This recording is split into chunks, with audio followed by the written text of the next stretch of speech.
Say Shana, Africa, say it louder. Say Shana, Salam alaikum, Assalamu alaikum, Salam alaikum, Assalamu alaikum, Salam alaikum, Assalamu alaikum, Salam alaikum. Assalamu alaikum. United we stand, divided we fall. All we need is freedom. All we need is love. Free Africans free. Free Africans free. Be free, be free, free from slavery. Free, be free, be free, free from slavery. Free, free yourself from mental slavery. Free, free yourself from mental slavery. Free, free yourself from mental slavery. Free, be free, be free, free from slavery. Be free, be free, free from slavery. Yeah. We're here to speak the word. We're here to stop the war. We're here to speak the word. We're here to stop the war. We're here to speak the word. We're here to stop the war. Salam alaikum. Assalamu alaikum. Salam alaikum. Assalamu alaikum. Salam alaikum. Assalamu alaikum. Salam alaikum. Assalamu alaikum.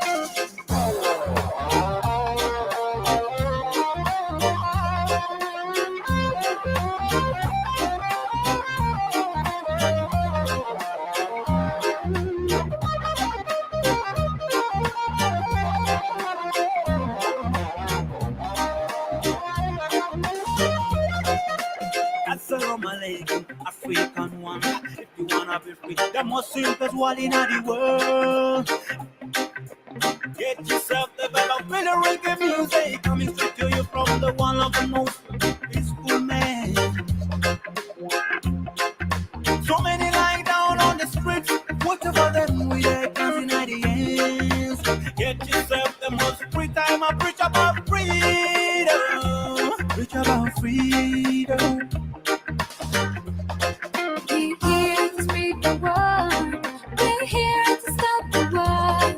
We're here to speak the word. We're here to stop the war. We're here to speak the word. We're here to stop the war. Better look on the street as a lesson, youth. Stop violence as a lesson. You have to listen and be a man. The music we are doing is not a music for fun. We are preaching, hear it loud and clear. Ain't night and day, no slipping it out. Better preach, let the people hear. Better preach, let the blind feel. The sound of freedom and love. The sound of freedom and love. The sound of freedom and love. The sound. African one love.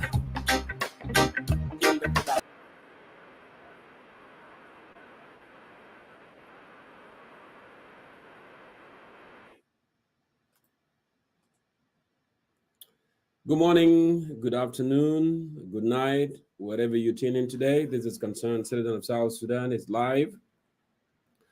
It is Saturday, September 9, 2023, with the topic, the current political situation in the country and proposal for land crisis solution in Central Equatoria State.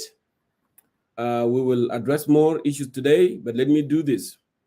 First, the government seemed to be serious about the upcoming general election in December 2024.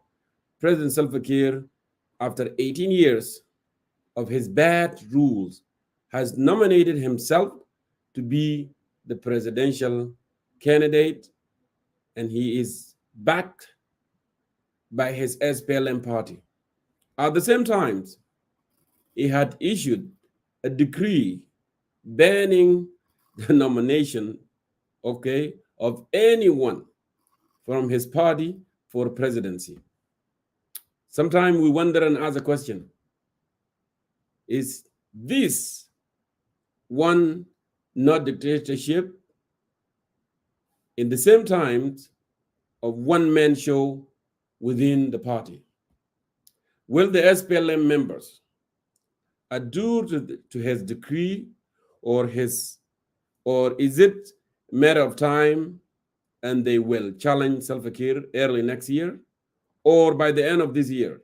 These are the questions that are lingering in every member of SPLM party mind to ask those questions. On the other hand, the citizens of the country are concerned about the issues that are eager to hear through the analysis of the election. The National Economic Conference kicked off on the 4th of this month, September, to 8th of September, which is yesterday actually, as government initiated to find a solution to the current economic meltdown in the country. After 5 days deliberation, the conference came out with numerous resolutions and recommendations on the governance and economic clusters. The question after this conference is, will this recommendation be implemented so that the economic is revived in the country? These are the questions that we wanted to ask. In a related development, South Sudan's Minister of Foreign Affairs and Japan's International Cooperation Agency, JICA, Maruf JICA, have signed a grant of $13 million US dollars to promote the economic and social development, including the developing of Juba River Port. You know that there is a port in Juba, right? Let us make some comment on this today and find out what are they doing exactly. The issue of dredging also, the issue of dredging has surfaced again. So we discussed this back many months back and then disappears. And now it seems like it's surfaced again.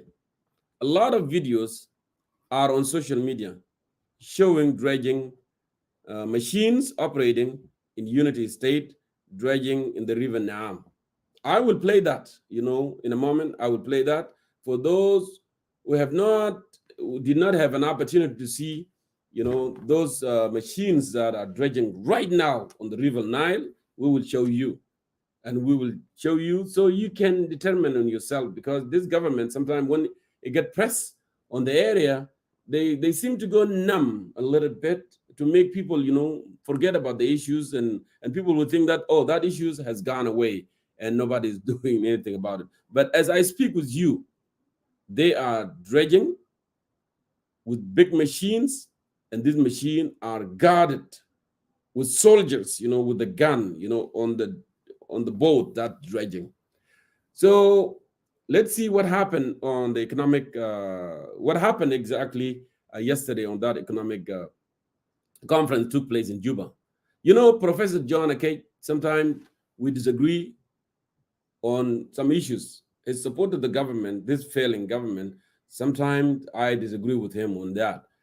But on the other hand, he's actually a true nationalist who care about the impact of South Sudan environment and what would happen if we allow the dredging to take place. So John Akech, actually the vice chancellor of the University of Juba, who is very concerned about the dredging and rejecting it, raised the issue of the dredging in the National Economic Conference on Friday, which is yesterday, September 8, 2023, resulting into altercation. We can see that on the video. I don't have the video with me, but I have the video of the dredging. But maybe later I will be able, to download that, and I'll actually show it to you on the program. There was altercation, which is verbal, confrontation between him and Governor of Unity State, Dr. Joseph Munchwil. Joseph, Munchwil, actually, he's behind the dredging. He's the man that behind this with the national government. Okay, now the question that we needed to ask, why is it back now? After it's rejected by all South Sudanese last year. You remember last year when they had that big, enlightenment in Juba. It was rejected. We have academia, including Dr. John Akey. They discussed the issues. There was a presentation. Riek Machar did Vice President Riek Machar did a presentation. Wani did a presentation. But actually, this thing with South Sudanese intellectual, and the citizens have rejected the issue of dredging. So now, why is it coming back? Why is it back now?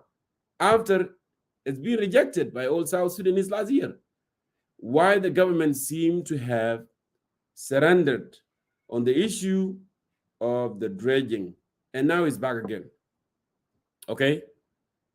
Issues of the land crisis. And actually, I'm going to put more emphasis on this because it seems like there's a lot of confusion in the country about the land crisis, which is maruf. Some people, they call it land grabbing. Issues of land crisis in Jebel Lado. There is a land crisis in all country, in everywhere in the country, but this particular in Central Equatoria has sparked, area around Juba, has lately sparked a hot debate on the social media platforms, with many voices calling for the relocation of the capital city from Juba to Ramshell or elsewhere in the country. The question is, and I want you to pay attention to this, the question is, are the call for the relocation of the capital city from Juba to Ramshell, okay, or Rumbek, or any other places in South Sudan, a solution to the issue of the land crisis? This is the question that we want to ask public. This is the question that we want to ask intellectual. What can be done to stop the ongoing malpractices on the land surrounding Juba?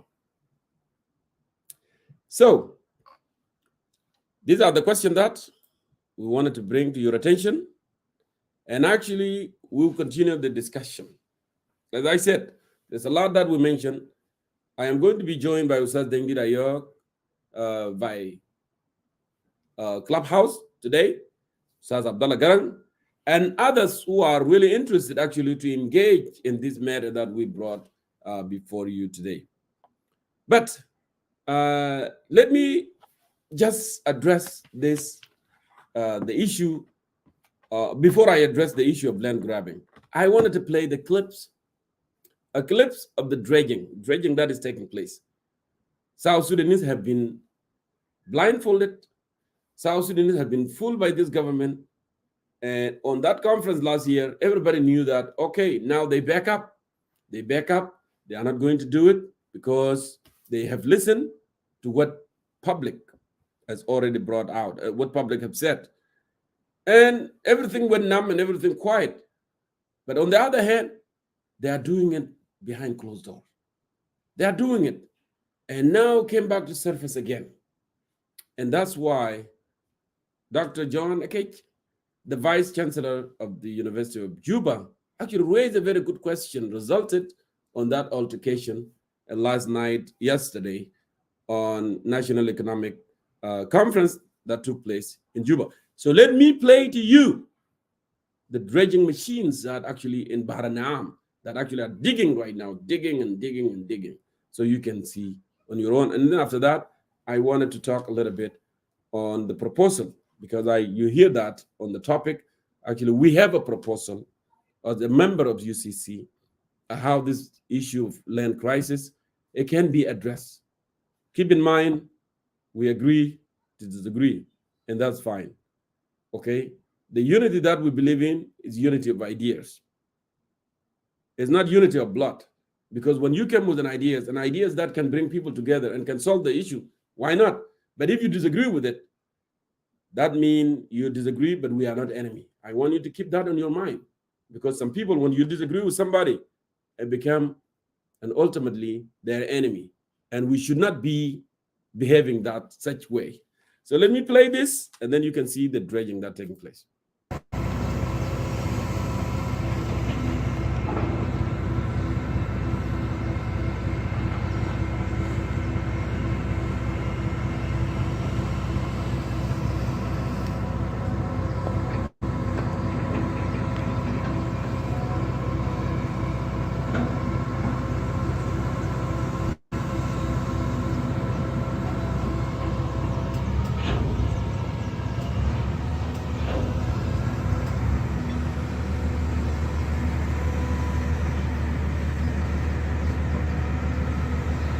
لف لف. The soldiers gun. Good. I think you see the soldier with the gun. I believe those are the soldiers. Let me put that one back again, and you can see the guy that actually, the one that got up one day I was saying lift, lift. Look at that guy. He has a gun. You see that? You see that gun? He's the one that guarding this. So the one that are dredging, they cannot be attacked or something cannot be harmed. So they are working on it. And that's why Montreal was so, angry when Dr. John Akej brought the issue to the light and asked a question, why this is coming back to surface again? Why exactly? Why are we doing this? Okay. So let's leave that issues of dredging alone for now, and let's talk about the proposal. So I will leave the issues of dredging and the issue of the all combined. We will talk about it. I will take part, and then Ustad Dengid will come and take part as well. So what are we talking about here when we say that there is a proposal? When we say that the current political situation and proposal for the land crisis in Central Equatoria, what I meant, Ya Jama, in every country there is a national capital. Yeah, every country has national capital. I just want to give an example of the country that I'm living in, the United States of America. Right? It's a federal government, federal state, and the United States of America, the land actually have been distributed, for a very long time. But in our case, we are still. Our late head of founding father, Dr. John Garang, actually, in manifesto of the SPLM, they have defined the land as belong to the people. And they did that actually purposely, to avoid the government in Khartoum that time during the struggle, building on it or taking on it or falsely making ownership.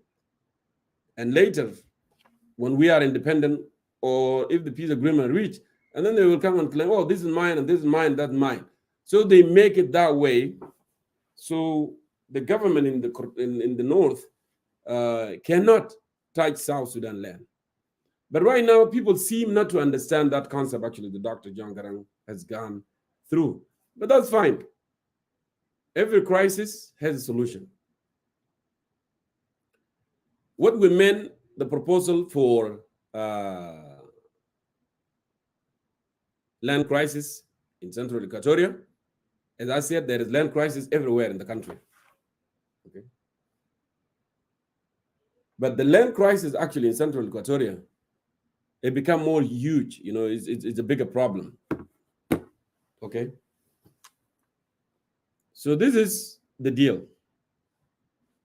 When you congested the city with so many agencies, you have federal government or national government, you have state government, and you have the municipality, city of Juba. You have everything combined. It will create more crisis. One. The other thing also, when the capital city has no boundaries, the capital city has no boundaries, that can create more problem too. Because now the services in the Republic of South Sudan have been centralized. Most of the services are in Juba. And with that in mind, everybody wanted to go to Juba, go and issue the passport, because there is no passport in the state, right? There is no machine for the passport. Everybody want to go to Juba because Juba is the only one that have a better hospital for treatment. Everybody want to go to Juba because Juba is the only place that they can find an opportunity. So everything has been centralized.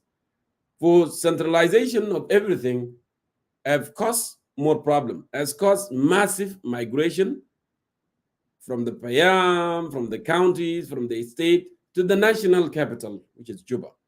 And of course, that's going to cause crisis on finding a place to live, crisis for place to build, crisis on transportation, crisis on health sector, crisis in schooling.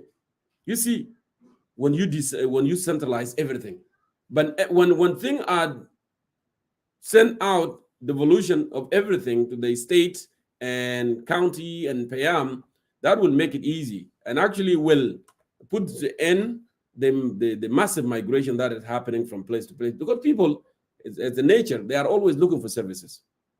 Everybody looking for hospital, everybody looking for better schooling. And that's why we see a lot of people, they take their children to Uganda and Kenya because they have a better schooling, they have a better, they're looking for a place that is as security, because Juba is the only place that seem to be more secure in the nation. So now the proposal that we are talking about, Juba as the capital of the nation should be has boundaries. Juba ما عنده حدود. يفترض انه العاصمة القومية مدينة جوبا يكون عندها حدود. تتعرف exactly حدود بتاع جوبا وين. اوكي؟ لكن الآن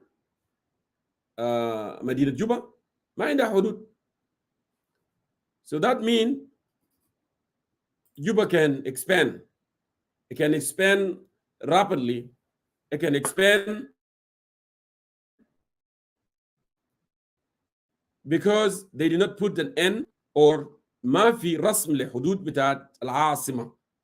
والمعروف في كل مكان أي مكان. I'm trying to bring something up here which is also will help me explain more why I'm talking about the marketing city of Juba عشان يكون عنده حدود بيعرفوها إنه من هنا لهنا ده حدود جوبا, and from here to there that is no longer city of Juba, that is the Central Equatoria State, or that is so and so and so.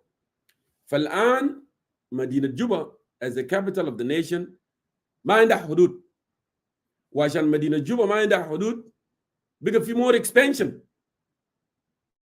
لأن البوبوليشن قاعد يزيد زي ما أنا قلت قبل, الحجرة العشوائية اوكي بتحدث نتيجة لعدم الخدمات المتواجدة ما موجودة شنو في الولايات, فبالتالي الناس بتهاجر, ولما الناس تهاجر بيكون في expansion. اوكي, لكن to avoid all this thing يفترض انه يكون شنو, يكون في حدود مدينة جوبا, حدود في النورث, حدود في الشمال, حدود في الشرق, انه ده مدينة, ده واحد. اوكي, عشان الناس تقدر تعرف. لان انت لو عرفت حدود مدينة جوبا بعد كده انت لما تجي مناطق ثانيه ده الناس تقدر تعرف انه دي اراضي بتاع سنترال ايكواتوريا. اوكي, واحد. لان هنا we propose and we agree ان جوبا is the national capital. واحد. نمرة اثنين, مدينة جوبا لازم has to be يكون فيها هنا municipality which is the city municipality which is okay right now في municipality في جوبا which is في mayor بتاع جوبا, وشغل بتاعهم طبعا تقديم الخدمات, make sure the city is clean, شوارع كويسه, make sure people are not doing weird stuff in the city. ده الشغل بتاع mayor, ده الشغل بتاع شنو municipality of the city. municipality of the city ده will take care of people. municipality of the city ده الماير or people who working in the city are the people who are living in the city. It's not necessarily for you to be born in the city عشان تشتغل في city. You can be born from Colorado and you can go to Washington DC and then you can work there as well, as long as you meet the requirement of the city that you have lived here فترة معينة, and then you can run for a mayor, whatever, كله ولايه عندها قانون، كل سيتي عندها قانون بتاعه. ده واحد. انه يكون في municipality بتاع سيتي ومعروف هسه موجوده في مدينه جوبا. اوكي. النقطه نمره 2 to avoid all the crisis الحاصله في البلد، يفترض if the national capital Juba has been proposed, okay, as this place that the national government, as national government is sitting there to operate, and then the national government actually is the one that's supposed, along with the municipality of Juba and the national government, دي نادر بيكونوا مسؤولين بمدينة جوبا. ده ما بيكون عنده أي علاقة بسلطات الستيت at all. Okay, ما بيكون عنده علاقة مع سلطات شنو بتاع الستيت.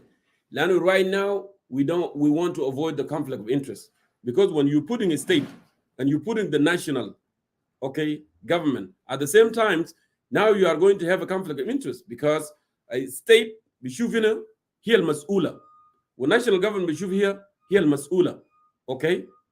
leave city alone. city اصلا شغله تقديم الخدمات، دي حاجه معروفه، تقديم الخدمات واشياء دي وينظم المدينه، دي شيء معروف. ولكن state authorities في Juba, and this is what we are proposing, state authorities in Juba, they supposed to be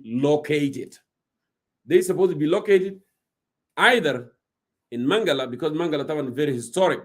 It's very historic capital of Equatoria for a very long time. Either it's supposed to be located to Mangala or to Ye. Okay. When you do that, actually you will avoid the conflict of interest between the state and the national government and the municipality of the city as the Juba. في كل دول العالم. I don't know what happened to us. في كل دول العالم, this is how it works. ما بتلقى الدولة like as in the United States, you have Washington D.C. I live in Washington State. There is a difference between Washington State and Washington D.C. Washington D.C. is a district of Columbia. Okay, Washington D.C. as they define it here in the United States is no man land. I cannot say Taban Juba is no man land, because that's people will go crazy. Okay, but why here in America they said no man land? Because they don't want anyone else to own that. They want the federal government, okay, to be the setting place for the federal government. And that's why they don't want to attach it to anyone. They don't want to attach it to Virginia. They don't want to attach it to Maryland. They don't want to attach it to West Virginia. So with that, you will not see any conflict of interest in Washington, D.C. Washington, D.C. is the national capital for all the 50 states of the United States. It is not an state. It is not counted in one of the states. المدينة دي هي العاصمة بتاعت البلد، هي العاصمة الفيو setting بتاعت شنو الحكومة الفيدرالية. Okay, so this is supposed to be a proposal, and the authorities in South Sudan, Central Equatoria, and the national government and member of parliament, they should have been working on this very, very long time, عشان to avoid the conflict of interest that we are facing every time. لأنه أنت عندك حكومة ولاية وعندك حكومة قومية، الاثنين قاعدين في حتة واحدة. لما حكومة ولاية، لما حكومة قومية، لما نقول دايرة تعمل حاجة، مثلا دايرة تبني مبنى كبير، حكومة بتاع سنترال إكواتوريا يقول لا أنا المسؤولة. إذن here بيكون في more issues، لأن الحكومة القومية دايرة تعمل حاجة، لكن حكومة ولاية غير موافقة، سلطات ولاية غير موافقة. إذن and that's why حكومة اتحادية أو حكومة قومية مفروض تكون مسؤولة بالكابيتال، لأن أساسا الحكومة الاتحادية دائما أو الحكومة القومية بيكون موجودة في الكابيتال، دي حاجة معروفة. أوكي، أنت لو جيت هنا في يونايتد ستيت ومشيت ويونايتد مدينة اللي اسمها يونايتد دي سي، زي ما أنا قلت لكم، بتلقى في ساوث إيست بتلقى ولاية فيرجينيا ما بعيدة، يعني 15 دقيقة 15 minutes just across Potomac River انت بتلقى نفسك وين؟ في فيرجينيا. وبتلقى قوانين مختلفه تماما من قوانين الموجوده وين؟ في District of Columbia which is DC. بتلقى قوانين مختلفه تماما، لان ديك عاصمه قوميه. طبعا اوف كورس بيكون فيها شنو؟ بيكون فيها representation، بيكون في member of parliament، لان في ناس ساكنين هناك.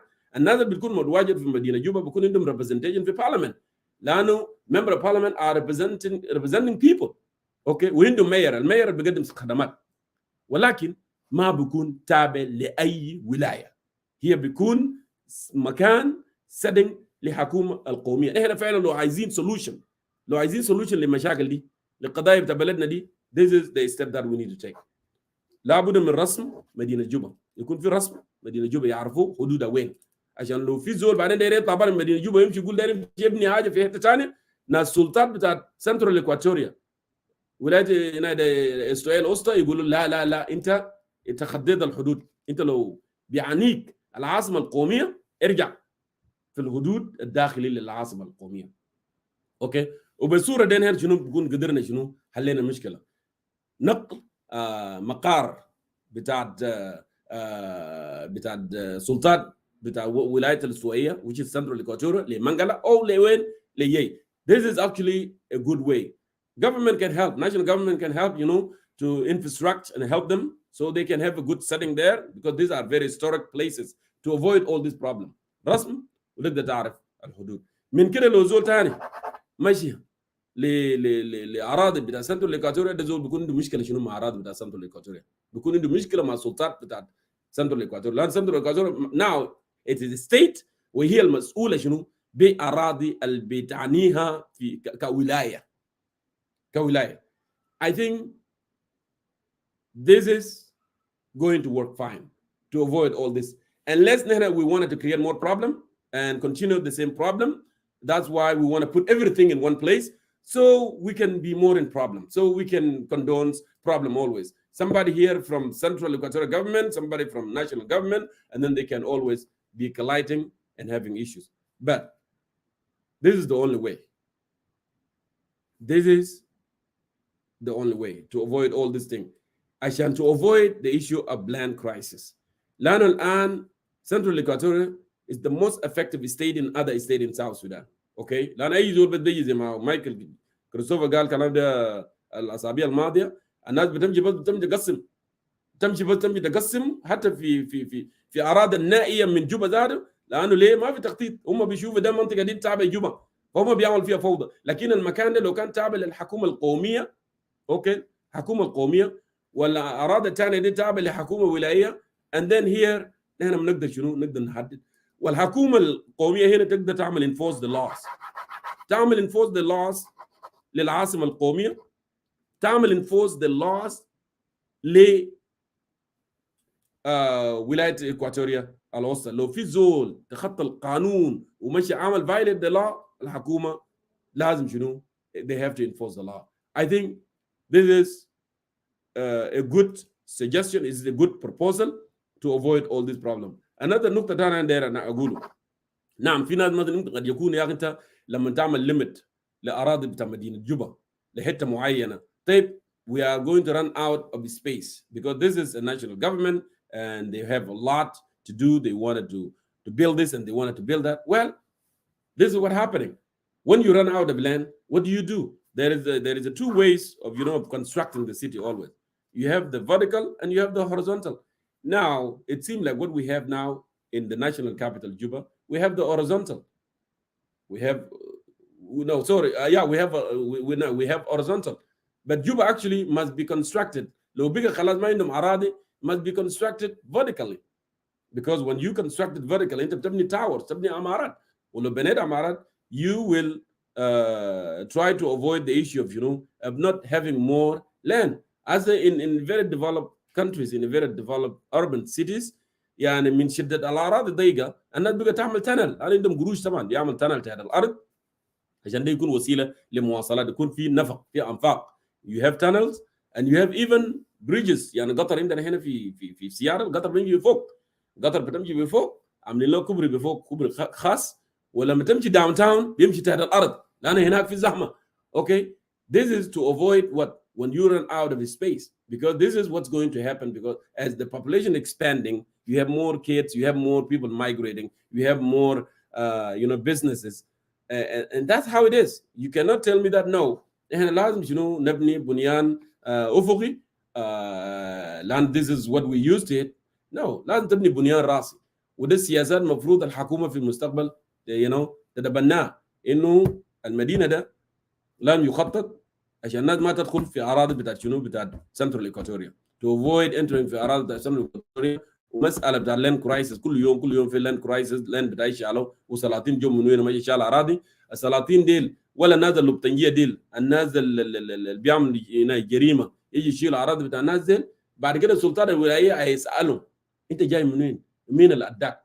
ولو في سماسره اصل لانه اصل البلد فيها فوضى، لان اساسا ما there is no one in grip. اوكي، كل زول ماسك، ده ماسك حبل، ده ماسك حبل، سنترال ايكواتوريا ماسك حبل، حكومه القوميه ماسك حبل، وفي لبطنجيه سماسره ثانيين في النص هناك. اذا nobody is really in control. لكن لو نحن رسمنا حدود لمدينه جوبا، مدينه جوبا معروفه حدودها وين، ما there is no more expanding from here. This is the end of مدينه جوبا. You cannot go there. انت لو مشيت هناك ده اراضي بتاع سنترال ايكواتوريا. Don't touch them. And if you touch them you're going to deal with Central Equatoria government. ده بيقدر بيسهل المساله وبدي السلطات القوميه اوكي الباور انه they know how to deal. They have a limited اراضي to deal with. So if they have limited اراضي to deal with, لازم يتبنى خطط اخرى انه بناء راسي whatever they wanted to choose. With that we can avoid the conflict of interest between the Central Equatorial government and the national government في مدينة جوبا. I think this is what I can say on that, and that can work. لكن I know ناسنا دايما they are not positive when there is a good solution. وده السبب اللي خلاني اقول قبل you know what, we agree to disagree. You may think this is not working for you, you have your own better way, that's fine. And we are seeking solution anyway. لأن مشاكل كثيرة في البلد ومشاكل اللي لازم تتحل ومشاكل اللي لازم تكون عندها النهاية. اوكي، لازم تكون عندها النهاية. زي ما أنا قلت I play this موضوع بتاع dredging، ودين هيتكلم فيه، ودين هيتكلم عن national economic conference that took place. أنا حبيت النقطة دي أنا أركز فيه أكتر حاجة، وبعدين أنا برجع and I will air my perspective. أما الأيدياز الناس بيقولوا قال يا أخي we need to relocate the capital Juba to منطقة ثانية. طيب اللي بيمنع مشكلة شنو؟ ما ممكن إحنا نمشي واو ليلة والناس تواو يقول لهم أنا ما دايرين لأن أصلا أنت العاصمة جابوه هنا هيجيب لنا مشاكل، والناس هيجي هنا والناس هيقولوا دايرين أراضي ودايرين. ممكن هنا نعمل وكيل لعاصمة لملكال. And the same thing we are going to face. So what we need to do, حكومة need to enforce the laws. حكومة لازم شنو to enforce the laws. ما في زول بيكون above the law. لكن لما نحن نمشي حته ونقول ده حقي وده حقي وده حقي، طيب الدولة هيكون وين الدولة هتكون وين؟ لو كل زول هو يعني ما عايز يعني الدولة دي to grow وما عايز يكون جزء من الدولة دي، الدولة وين الدولة دي؟ وزي ما انا وريتكم قبل دكتور جون جراندي ما بيور actually when they propose in a land belong to the people is to avoid سياسات بتاعت الحكومة اللي كان موجودة في الشمال. That's what it is. It's not like خلاص a magic thing that you have been giving. يعني خلاص لو قال land belong to the people، الحكومة الفدرالية ما يجي هناك لمدينة أول، ما يجي لماي own town of نملة يقول يا أخي داير يعمل construct the big prison وداير يعمل construct لحاجة كبير، وأنا أقول لا land belong to the people. You cannot do this because this. Then how are we going to grow? How are we going to grow? Okay, how are we going to grow as a country? So that's why نحن بنعمل إنه يكون في change. لأن حكومة تأكيد طبعا ما يقدر يعمل الحاجات دي كلها. هنا عارفين ناس they fail and they fail miserably. لكن لو في حكومة منتخبة ولو في برنامج منتخب في المستقبل، عيد النظر في القضايا بتاع الأراضي ده. عيد النظر في قضايا الأراضي ده أن يسن القوانين ويكون spell clearly في constitution to define the land and the government and the people. Okay, that way we know things are clear. لأن بلدنا نحن عايشين فيه ده is so polarized. People are so polarized on ethnic line, on regional line, on clans. This is what we have now. Polarization is causing more problem too, and it's not letting even us getting together.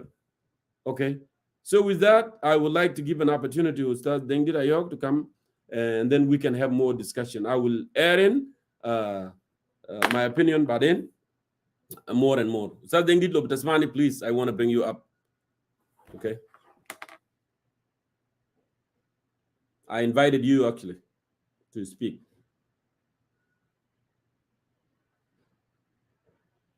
Okay, Ustaz Dengit, Tasmana?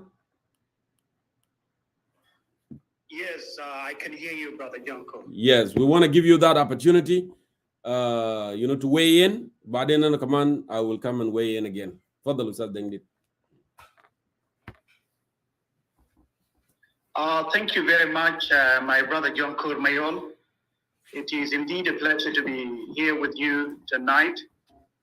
I greet you in the studio and I greet all your viewers, those who have tuned in to follow this program.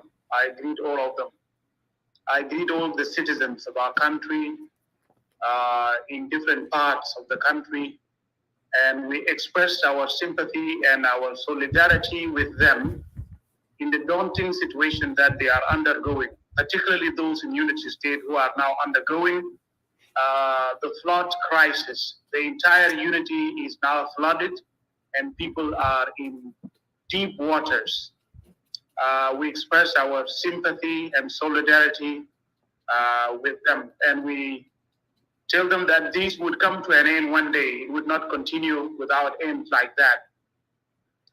We also salute our people in the region of Equatoria, and we also express our sympathy for the daunting situation that they are undergoing, cases of insecurity in different parts of the region. The same thing also in Upper Nile. There are cases of insecurity. So we salute all of them, and we tell them that all these plight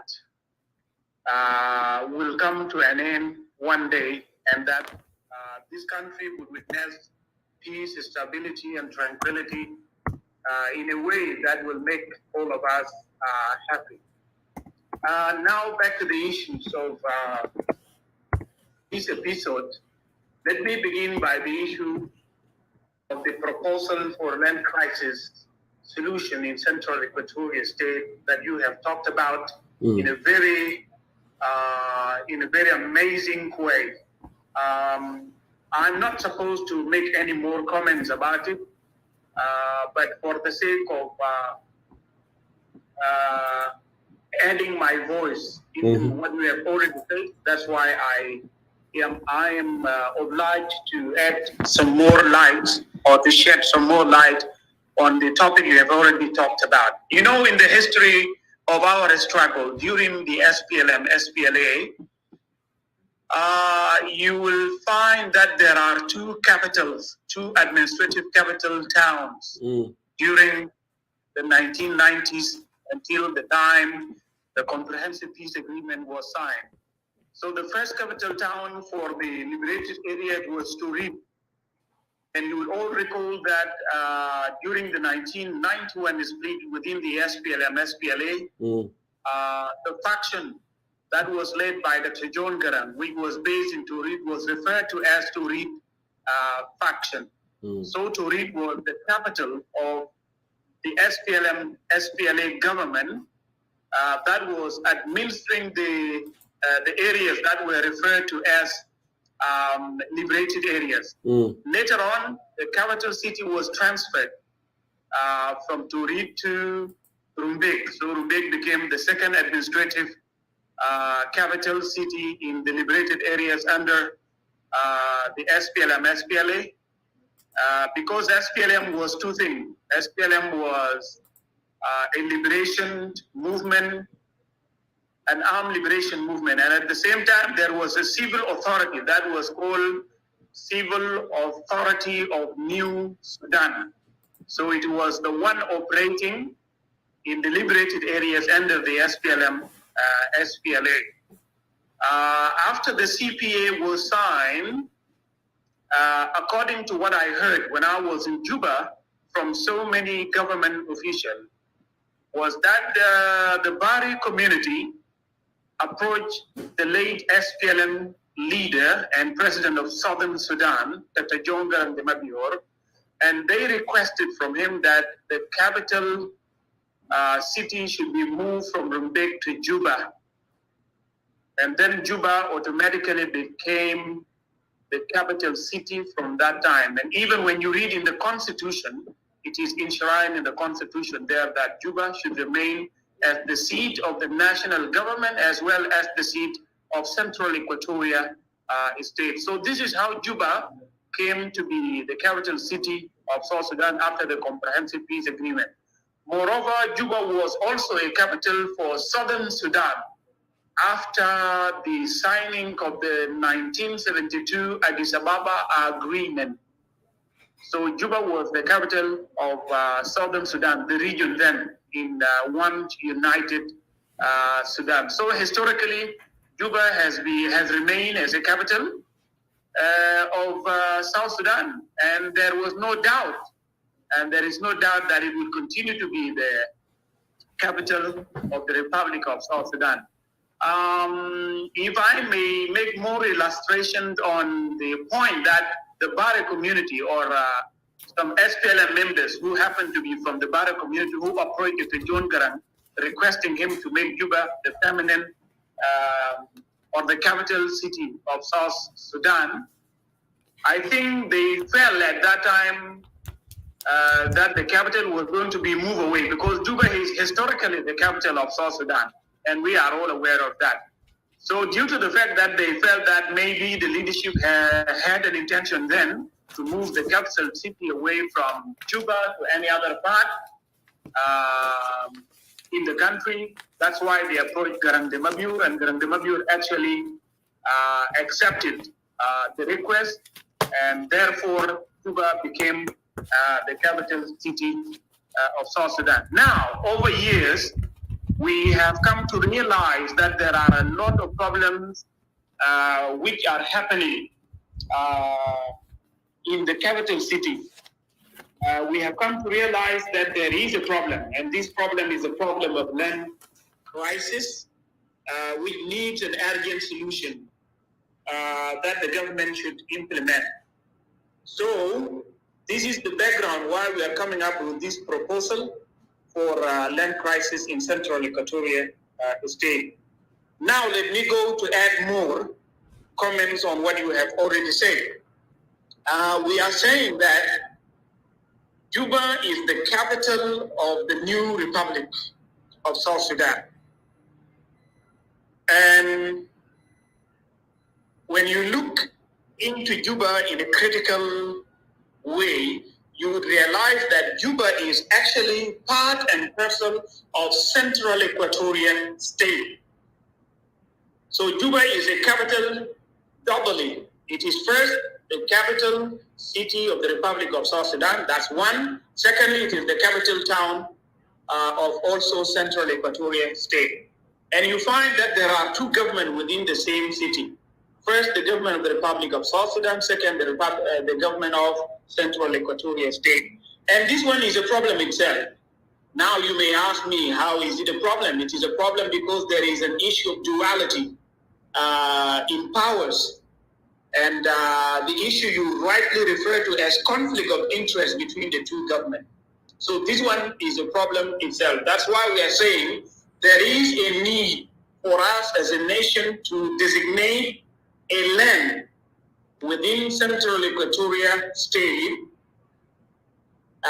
and this land should be, the size of that land should be well known, and the border of that land also should be well known.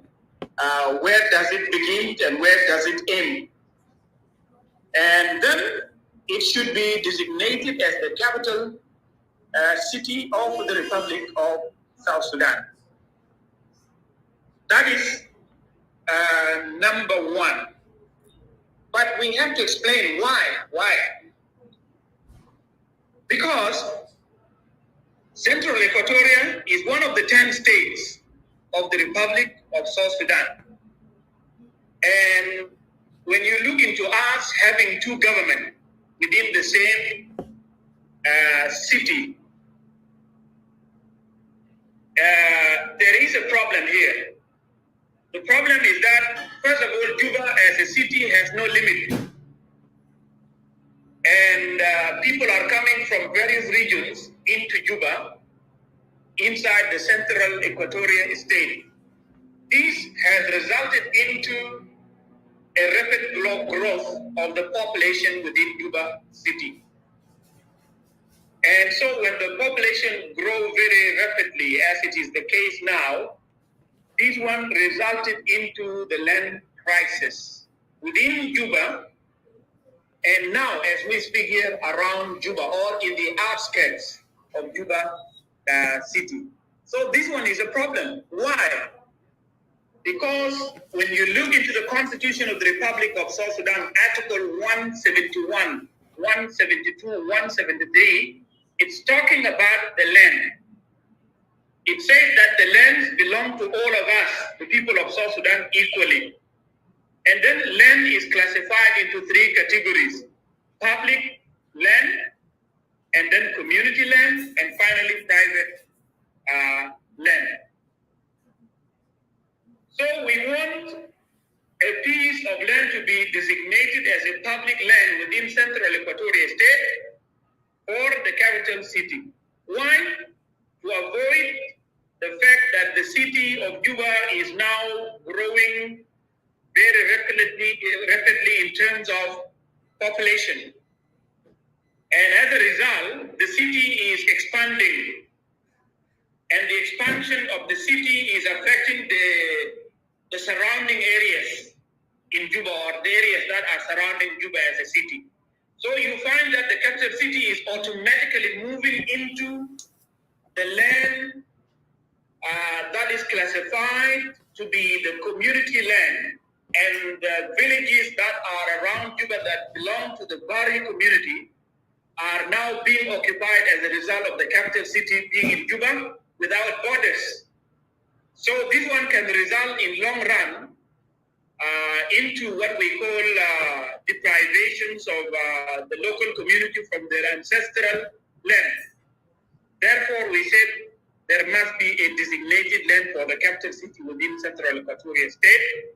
That city would be run by local municipality, which would be headed by a mayor, and then it would be for the national government. It would be a seat of the national government with all its institutions. And then the Central Equatoria State would be a state that is hosting a national capital. But it has to move its own capital away from Juba to Mangala, as you said it, because Mangala has been the historical capital town of Equatoria during the Anglo-Egyptian Sudan. It is well known during the 1930s. That one is well known in our history. And if they don't want to move there, then they have to move it to Terkeka.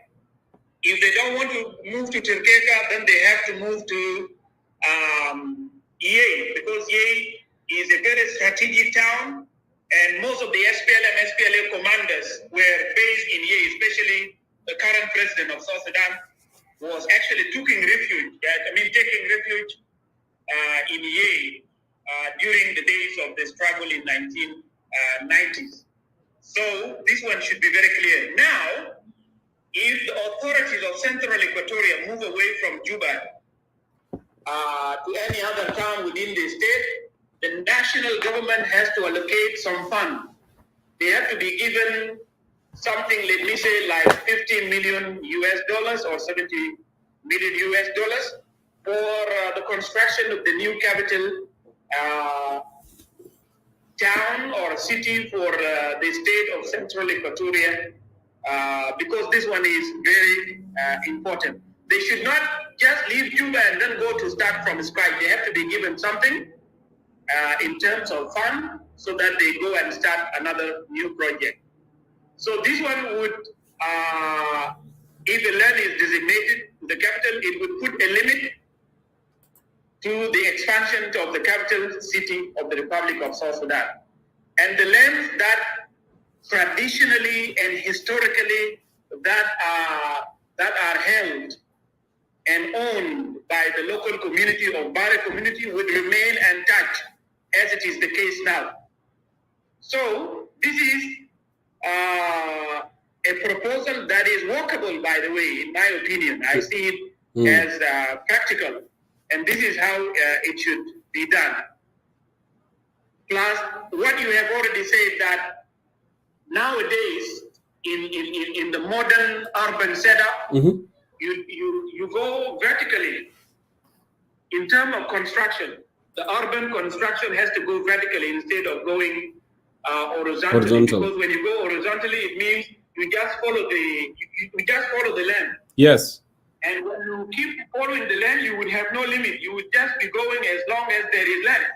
But when you put the limit, that would be very good. And then you have to build the city or construct the city vertically. If you build a building of 8 floors or 12 floors or whatever floors that we would agree on, this would accommodate a very big number of people.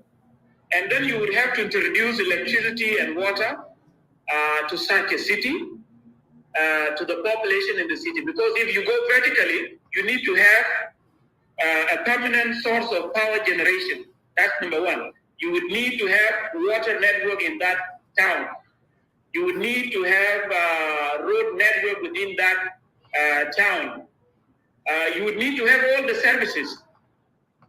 And we don't want, we don't want the current setup of power. We want a dam. We want a dam that is constructed so that we can produce hydroelectric power that would light up the capital city and the other major town in the country. This is very important.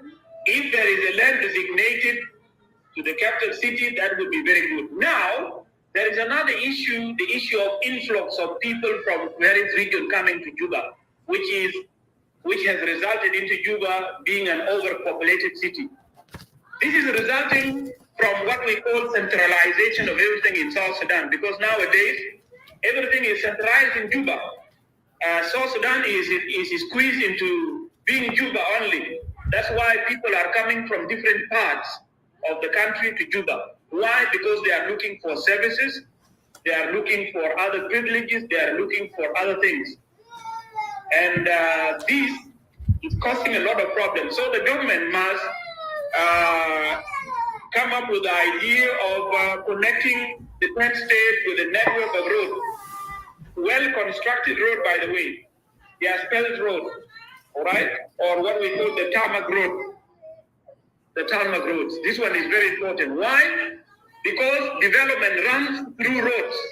If you have roads, those roads would carry development wherever or to whichever part in the country. For example, if we have a tarmac road, which was started in 2020 from Juba to Terkeka, then from Terkeka to Bolyar, Boreal to Yorul, then to Rumbek, then to Wau, then to Awili, northern Bargadal state, and also from Warab it goes to Gogrial, then to Gogrial it goes to Twij, Mayapit, and then from Twij it goes to Abiy. This would carry development. And then another road which is from Bor to Malakal. That one would help a lot. So national network of national roads, if put in place, would help. Those roads would contribute in carrying activities of development to different parts of the country. Because this issue of centralization is setting the country back. And this is not good. The SPLM leaders have actually forgotten the vision that they were talking about. And I think that was the vision of John Garang, because since the death of John Garang, no one is now doing what they were saying, that they would transfer the town, or they would take the towns to the people in the rural areas. But it is now people from the rural areas coming to the capital city. And as a result, everything becomes centralized. On top of that, in our constitution, the system of government or the system of governance, according to the constitution, is a decentralized democratic system. But now it has become a centralized system. And this is against the constitution. You can read the constitution and you will find that this is the system of the government. So the government is doing the opposite to what it has actually enshrined in the constitution. And therefore we are saying that this is what should be done, because this one would put an end to the issue of land crisis. Lastly, the application of laws or the enforcement of law, the rule of law has to be revived in South Sudan, because there's what I can call breakdown of laws, or there is a breakdown of rule of law in South Sudan, not only in Juba but in the entire country, as a result of the government being reluctant in implementing laws. Because there are people who are now active,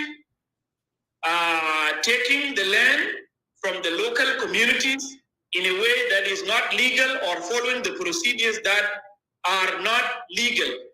And this one is creating crisis, land crisis in Juba. So for us to solve the problem, that's why we came up with this solution. And we believe that it is a better solution that would put an end to the issue of land crisis in the Central Equatoria State. And this would contribute to what we call national cohesion or harmony between the people. And there will be no more issues of land crisis in Juba.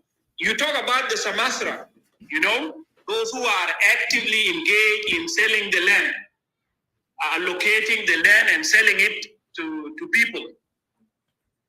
This is also due to economic hardships in the country. The country has been undergoing economic hardships since 2012 up to now. So it is now 11 years, or let me say, over 10 years since this economic crisis started. So, the source of investment, a lot of people are investing to survive. So this one has led to chaos, to lack of law, and to lack of following legal measures to acquiring land. So those who are engaged in land malpractices in Juba and around Juba are actually people from the local community. Some of them are chiefs. Some of them are people, actually they are land dealers.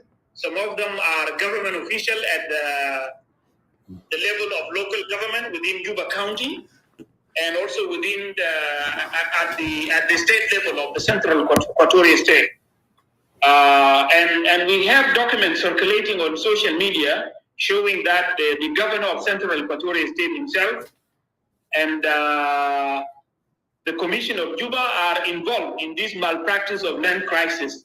So they are contributing to the issues of land crisis, and that one should not be carried. Law has to be enforced, and the force of law has to be used to deter any criminal activities with regard to the issue of the land. So this is my take, or what I can add to the issue of proposal for land crisis solution in Central Equatoria State. Back to you, Jonko. Yeah, indeed, Ustaz Dengdi, thank you for adding this your perspective. As I said, this is because we want to avoid the crisis. Now, if Juba is really, as you put it clearly, if we know the borders of Juba, not just expanding it and building it, and people now don't know, because when they go there, when they migrate there, they just think this is Juba, everything is Juba. But no, it has to be clear. We have to have a clear boundaries. From this point to that point, this is no longer Juba. And this is what's happening here now, in those capitals. I see some brothers, they mention, Ottawa, they mention, Ontario, they mention a lot of cities, even London, Washington, D.C., as I put it. Washington, D.C. is like neighboring with the state of Virginia, southeast. And then you have in the north, in the west, you have the state of Maryland. But Washington, D.C. itself is a district, it's a national capital, doesn't belong to any state. This is what I said from the beginning, doesn't belong to anyone, and they have the representation. And municipality of Washington, D.C. is the one that's taking care of the services, okay?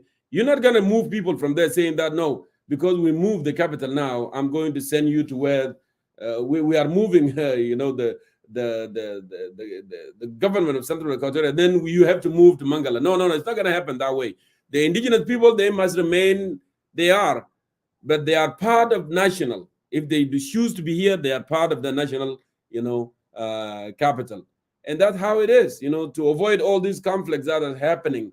And again, can be funded, as you put it, $70 million, $100 million even, to go and construct a new. It will help with the new developmental project. We can avoid all these conflicts that we have right now. because people who are coming there, they think they could Juba, they just go and go and go and go and go forever, and that will impact the indigenous people, the Bahari community, the other communities surrounding in the area.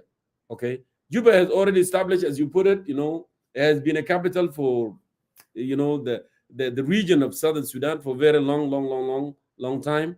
So, and now people have put more effort and they put more develop from private sector. Even I'm not even talking about the government. Okay, the idea is that we can relocate the capital. Actually, I don't get it. It seems to me it's not a solution, because you are going to be confronted by the same issues. If you go to Yorol, if you go to Rumbek, if you go to Wau, you go to Malakal, you are going to have the same issues.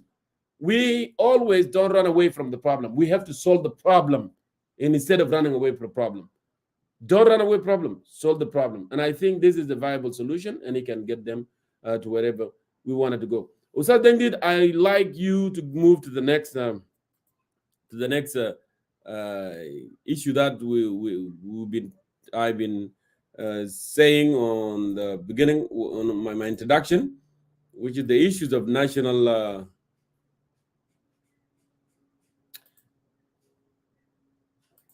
the National Economic Forum that actually. Okay. Thank you, Brother John Cole. Now, for all of us, we have been following the activities of our government in Juba, and one of the activities which we have been following in the last 5 days is what they call what is called the National Economic Conference, which kicked off on the 4th to the 8th of September 2023. This program was a program initiated by the government with the aim of finding solution to the current economic meltdown in the country. And so this conference continued for 5 days. And in the conclusion yesterday, Friday the 8th, it came out with numerous resolutions and recommendations on 2 clusters. First, on governance clusters, secondly, on economic clusters.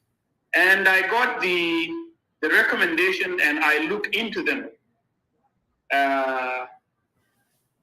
But before I come to that, I would like to say that the idea of National Economic Conference that is aimed at reviving the South Sudan economy, which has melted down since 2012 up to now, and has resulted into a national crisis on the citizens in every corner of the country. I would like to say that this idea in itself is a good idea. It's a positive idea. But the problem is that we have a very big doubt on the current government that we have in Juba, because this government can initiate good ideas, great ideas, and then good recommendations and resolutions, and by the end of the day, everything ends up on papers without any tangible changes or solution to the crisis on the ground. Let me give you some examples. I can give you national dialogue as one of the examples. Because in 2016, the government came up with the idea of national dialogue, and it was described as a program that would bring the solution to the ongoing crisis in the country, the issue of war and fighting and all those things. Now, when the national dialogue was concluded after 4 years with great resolutions and recommendations, and then it was given to the President of the Republic. He put it into his drawer, and that was the end of the national dialogue after this day. So the government does not stick to all the initiatives or to all the programs that they initiate. Therefore, this economic conference as an idea is a very good idea, but we have big doubts that it would not be a tangible thing that would change the life of our people from worse to better, due to the fact that this government is a government that is not trustworthy. Now, let me come back to read some of those resolutions to those brothers who are listening to the program. I'm not going to read all of them, but I will select some of them so that we can share them together here. This one is very important. I'm going to read recommendation or resolution on what they call economic calendar, because we are more interested here on economic issues rather than on issues of governance. So when we start with government calendar recommendation, I'm not going to read anything from there. But now I move to what they call services delivery calendar, and I'm not going to read anything from there. I will now move to economic calendar recommendation, and this is where I will read some of the things. In economic calendar recommendation, they talk about agriculture and food security. Number one says, use of the oil revenue to invest in the productive sectors, agriculture and food security, wildlife conservation and tourism, livestock and fisheries, mining, trade and industry, water resources and irrigation, land housing and urban development, environment and forestry and investment. You know, this is recommendation number one, that they are going to use oil revenue to invest in productive sectors such as agriculture, food security, wildlife conservation, to the rest of the sectors which I have just read. You know, it is this very government of the SPLM, SPLA, although we believe that the SPLM is no longer there, it is this same government that has been telling South Sudanese in the past that the SPLM shall use oil revenue for agricultural development in order to achieve social, economic development. That's what they have been telling us. Now they put this one here as a recommendation, but let me tell South Sudanese who are listening to this program that this recommendation would remain as an ink on paper, and none of these recommendations shall be implemented. You know, South Sudanese are very good when it comes to them writing projects. They are very good in writing projects. We are very good in doing this. We write very good projects. We put down very good ideas on papers, especially this government. We are very good in doing this. And our country is not perishing for the lack of plans, lack of strategic plans. There are a lot of strategic plans that are put on papers, but they are inside the government institutions without implementation. And this is why our country is perishing. We are not perishing because we have no plans. We are perishing because we have plans that we do not execute. This is the problem that we have in South Sudan. Now, recommendation number 2 says the following. The revitalized transitional government of national unity should adopt the CAADP, Maputo Declarations and Malaba commitment of the head of the state and government, committing to allocate at least 10% of the national budget to agriculture. Again, we are talking about the development of the agriculture here. Until 2005, until now, there has not been any development of agriculture. In 2015, the President of the Republic, or the government of the Republic of South Sudan, actually purchased a number of 1,000 tractors for agriculture. And from that day, when we saw them on the TV, that was the day we only saw them, and none of those tractors were used in agriculture in order to produce food for the people of South Sudan. So, my faith in this government is not there, I can assure you. And so our people should not begin to believe this government. Now, look at what they said in recommendation number 3. They said, the conference requested the government of South Sudan to review any taxes on agricultural equipment in order for farmers to import more productive equipment required for agricultural productivity. Again, this is not going to work. Number 4, urged the South Sudanese farmers to form cooperatives in order to access agricultural loans, access seed, and benefit from marketing opportunities. Establishments of 13 model farms in 10 states and 3 administrative areas, access to finance, infrastructure development, construction of feeder, inter-county and interstate roads networks to facilitate the movement of agricultural goods and services between the production sites and marketing hubs in towns and cities. Look at these amazing ideas. What I'm reading on paper is amazing. But the question is, who is going to implement this? And I have given you some example in the past, the issue of tractors. Nobody implemented that idea. The tractors were purchased and we saw them on the TV, and from that day, we have never seen any tangible implementation of the idea of agriculture in the country. So these are very good ideas on paper, but they will not implement it. So I want to say that this National Economic Conference is just a political jamboree where the politicians came to gather themselves and to talk and to give theoretical talks and theoretical speeches that shall never witness any tangible implementation on the ground soon. And I want to tell the people of South Sudan that after we have now witnessed this National Economic Conference, let us give the government just 1 year.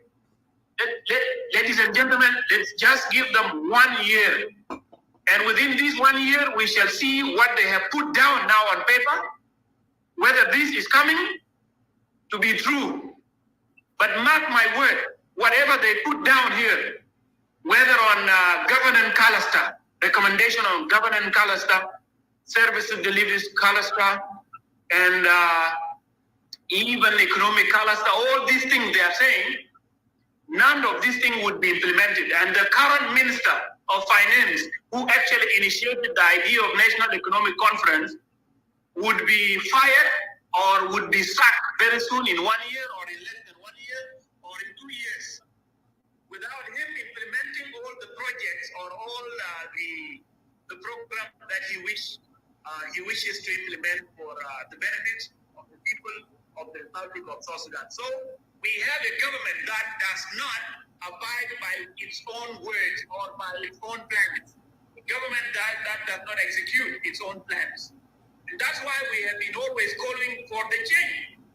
This government is a government that is dysfunctional, and therefore the people of the Republic of South Sudan has to say enough is enough.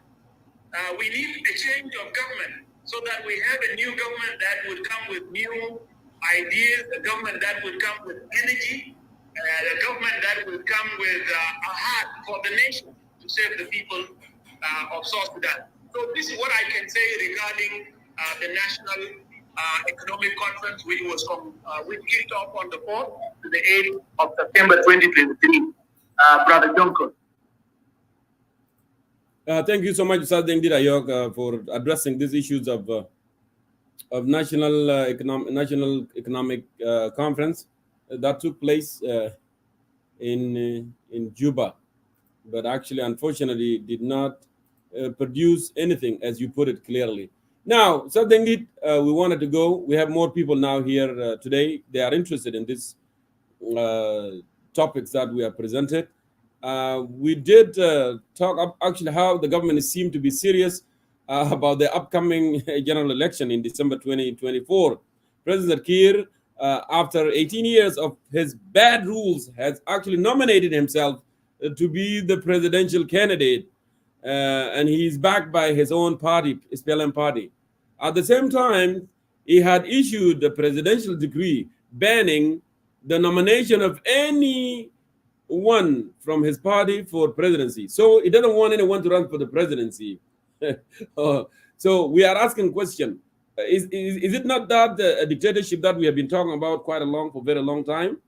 Okay, will the SPLM members adore to his decree, or is it a matter of time and they will challenge Salva Kiir early next year? So Dengdi Ayok, I want you to comment on this before we move to the next agenda. Thank you. This is amazing. The issue of elections, you know, we believe in elections. In the UCC, we believe in election because elections are democratic, or election itself is a democratic means that is used for peaceful circulations of power between the political forces in any democratic society or democratic country. So election itself as an idea and as a practice is welcome, is very much welcome by all the political forces in the country, including us in the UCC. However, we would like to say that the coming election is the first ever election in the independent South Sudan. And this election is coming after 12 years of, after 12, or you can say after 13 years of independence. Yes, Jonko? Say after gaining independence. Yes, that's what I wanted to say. Mm. Yes, after gaining independence for 13 years. And this is what makes it an important political phenomenon or an important political exercise in our country. But you know, elections have what we call prerequisites. Every election has what we call prerequisites, or first things that need to be done before elections. We have been talking about election since 2021. Now, the first thing that needs to be done before election, you have the population census, but this one is not going to be done anymore now, because the spokesmen of the government of the Republic of South Sudan said it in several videos that we don't need to conduct any population census. Mm-hmm. And the government in April this year came up with an estimation of the population of the South Sudanese people in each state. And the figures were out, and all South Sudanese saw these things. So population census was one of the first things which needed to be done. But given the fact that the government is not in position of doing this, it is now a gone case. Another thing is the repatriations of the refugees that are in the neighboring countries to come back home in order to participate in the election. This is also not going to happen. Number three, security, because security is very important. Before you conduct election, you make sure that the country where you are going to conduct election is stable and that security is guaranteed, so that there is no interruption of the electoral process in the country. Now our security is relatively there, but I can still say that the country is still fragile. So these are some of the things which should have been done. Now we don't have political parties act, and the National Board for Registration of our National Council for Registration of Political Parties. We need these things, and we need geographical constituencies. We need the geographical constituencies to be drawn, but this is not going to be done. And the government made it very clear through the spokesperson that the government is going to depend on the 2010 geographical constituencies that were used during the 2010 April elections, when we were still a region and part of the Republic of Sudan. Well, this one is good, but the paradox is that the figures which were shown to be estimating the number of population in each state, those figures are controversial, and they don't show the exact number of people in each state. And so you don't guarantee that the election would be actually free, fair, transparent, and credible. You cannot guarantee that. And based on this, the Secretary General of the National Commission for the National Elections Commission said it very clearly that we are not going to conduct democratic elections in the Republic of South Sudan. And he said that what we are going to do is what he called conflict resolution elections in South Sudan. And I wonder, why do you call the upcoming election conflict resolutions election? When you look into this name, it sounds like the name of the agreement itself, because the agreement was called an agreement for conflict resolution in the Republic of South Sudan. And therefore, the Secretary General of the National Elections Commission said that the elections which are going to be conducted in December 2024 are conflict resolution elections. And Michael Makui himself, the spokesperson of the government, made it earlier very clear. When the IO was reluctant to go for election, he said that the SPLM shall go for election alone if the other political forces in the country, or if the other partners in the revitalized transitional government of national unity, if they are not ready, the SPLM would run for elections alone. And that was a very strange statement, by the way. So, what we want to say is that President Kiir nominating himself to be the sole candidate for presidency in his party, the SPLM, is actually a dictatorship, and it is reflecting the game of one-man show in his party, the SPLM. Your question was, will the SPLM members adhere to his degree, or is it a matter of time? I think it is a matter of time. The members of the SPLM will not respect the decision made by the president to be the only candidate for the presidency in the upcoming general elections. Because I believe that there are many people who are politically ambitious to run for presidency within the SPLM party itself and within other political parties. And therefore, the competition is going to be very high, and President Kiir is likely to be challenged by his own members within the SPLM party. On the other hand, President Kiir is sick, and his health condition may not allow him to be the right candidate for the SPLM party in the upcoming elections. There is a video circulating on social media when he went to Nairobi 3 days ago to participate in the climate conference. Correct. We saw him in the city of Nairobi in front of the Maasai dancers that were dancing. He went to greet them and to interact with them. And in that video, the president was working in a way that showed that he was not healthy. And South Sudanese have seen that one. The video is making rounds on TikTok and on Facebook and on WhatsApp accounts or WhatsApp group. All South Sudanese have seen this.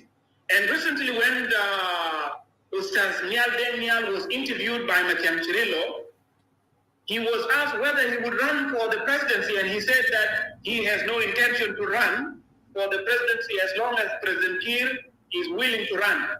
And by the way, Nial said two important words, by the way. قال لمتيام تشيريلو أنا ما بترشح لرئاسة الجمهورية طالما إنه الرئيس كير هيترشح وعنده القدرة. Pay attention to كلمة قدرة ده. نعم. قدرة بالإنجليزي معناه ability. Ability, yes. Which ability؟ يعني مفترض نيال كان يسألوا إنه أنت قاصد شنو؟ إنك ما هتترشح لو الرئيس عنده الرغبة والقدرة. الكلمتين ده الرغبة والقدرة.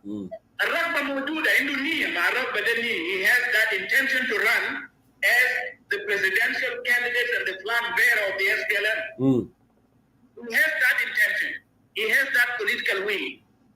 But does he have the ability, the physical ability? ده الكلام أنا فهمته من كلام بتاع الأستاذ نيال. هل الرئيس كير عنده القدرة الجسمانية؟ إذا هو ما قادر يمشي قدام الناس كويس وبقى يعني حاجة مكشوفة المواطنين كل الآن شايفينه في الفيديوهات. فأنا متفق إنه الانتخابات بتاعت 2024 في شهر ديسمبر ده إنه رئيس كير ذاته والران كويس لكن طبعا الناس كلهم خايفين في SPLM، خايفين من الجنرال سلفا كير ميادي لانه اعلن انه going to be the flag bearer of the SPLM. والناس بقوا شنو؟ بقوا خايفين لانه الرئيس كير لما يتكلم قدام الناس بتاع SPLM ما في زول بيتكلم معه، ما زول بده يقول له سيد الرئيس لا ما تقول كده، احنا بنشوف انك تعمل كده. الناس اللي بيتكلموا بس the people who are able to face President Kiir are two gentlemen, General Awirakot, General Paul Manyang, who told him in 2021 that let us give the energetic young people a chance to lead the country and let us step down because we have grown old. But President Kiir did not listen to the advice given to him by his senior members within the party. Yes. Now he's going to run for the presidency and his health condition is not going to allow him. فأنا أشوف في القدرة بتاعت الرئيس. كويس؟ القدرتين كله يا أستاذ، القدرة العقلية والقدرة الجسمانية. I doubt the ability of President Kiir, the physical ability and the mental ability to run for the presidency in 2024 elections. This man should resign immediately. He should resign immediately and allow his party to choose another candidate to run. Enough is enough. Dictatorship dictatorship in party, dictatorship in country. No, we don't want this, ladies and gentlemen. So this is my take on the election. Another thing I want to add on the election. These elections are not going to be peaceful. Why? Because even if the SPLM win, the candidates of the SPLM, if you win the elections, the SPLM IO as a rival party to the SPLM IG would not recognize the defeat. They would not concede the defeat and consider the SPLM candidate as the one who has actually won the election. And if the SPLM IO also win the election, the SPLM IG would not concede the defeat. Why? Because there is a political dispute between these two political parties, and they are all SPLM, by the way, before they split. And what split the party is power struggle within the party. And so no one among these two parties would allow the other to win. And if the other win, the other one will not recognize it, and this will result into another fight in South Sudan, which the people of South Sudan are not ready for. We are not ready for any other fight by President Kiir and Riek Machar, or by President Kiir and any other group in the country.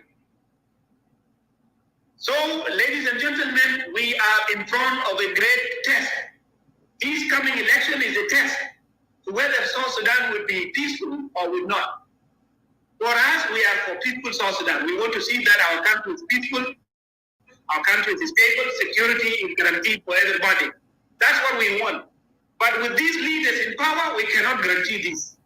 Let us be very honest and let us be very straightforward on these matters.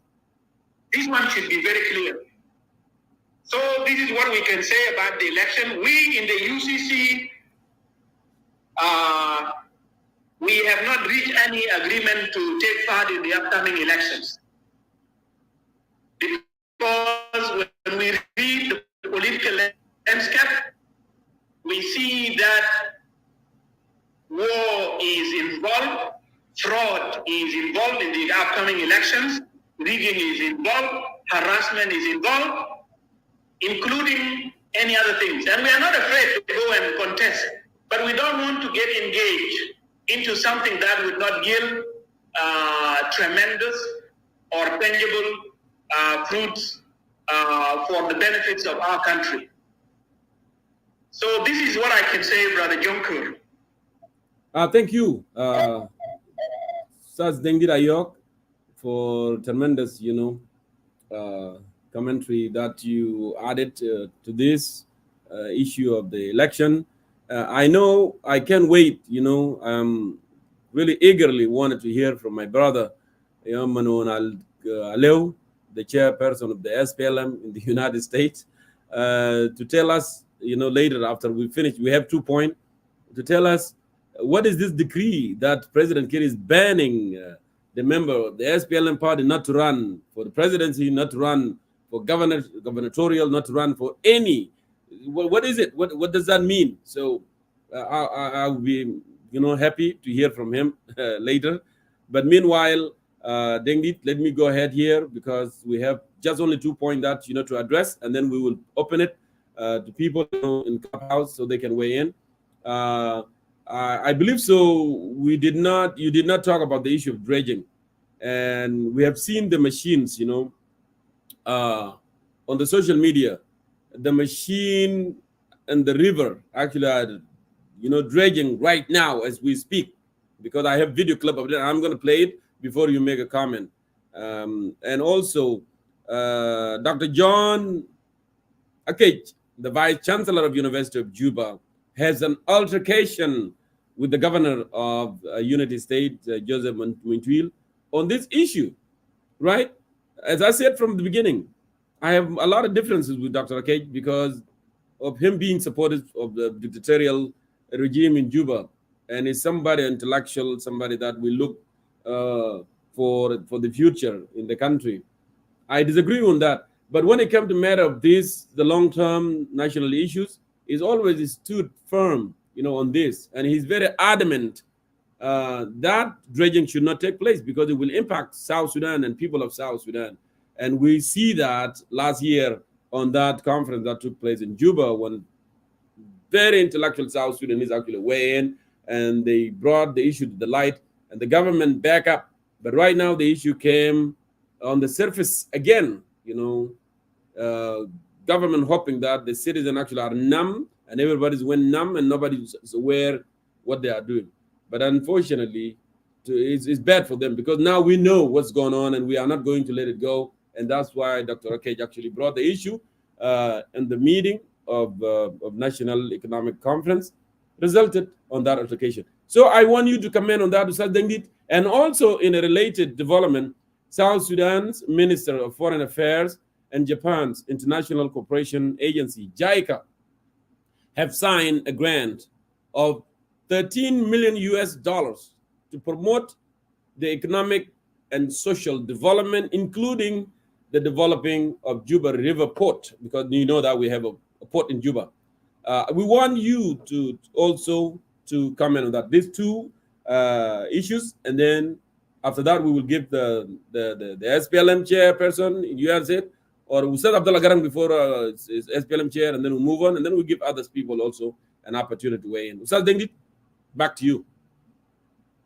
Yes, let me make it very short. On the issue of dredging, I would like to say that the confrontation which happened yesterday between Professor John Akech, the Vice Chancellor of University of Juba, and Governor Joseph Mwintwil, the Governor of Unity State, is a very sad drama that I saw in a video which somebody sent to me through WhatsApp. John Akech is well known to be a staunch supporter of the current government. He's a staunch supporter of President Salva Kiir.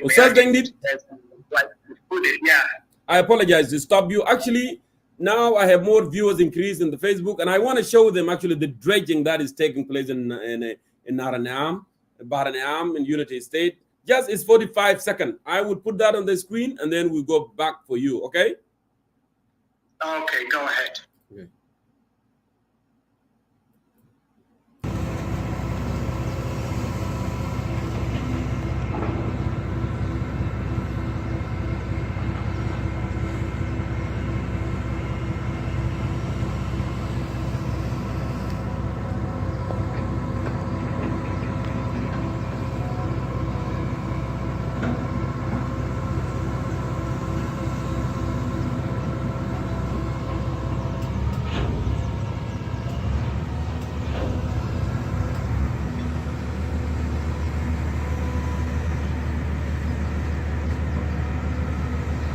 لف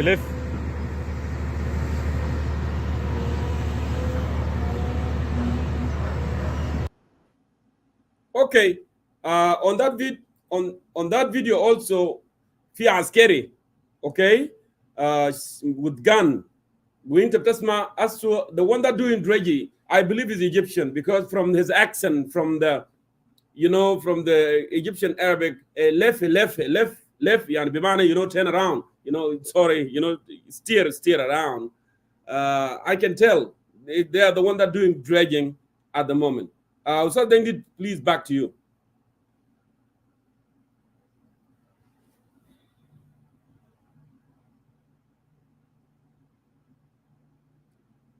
Tasmani, Ustaz Dengit?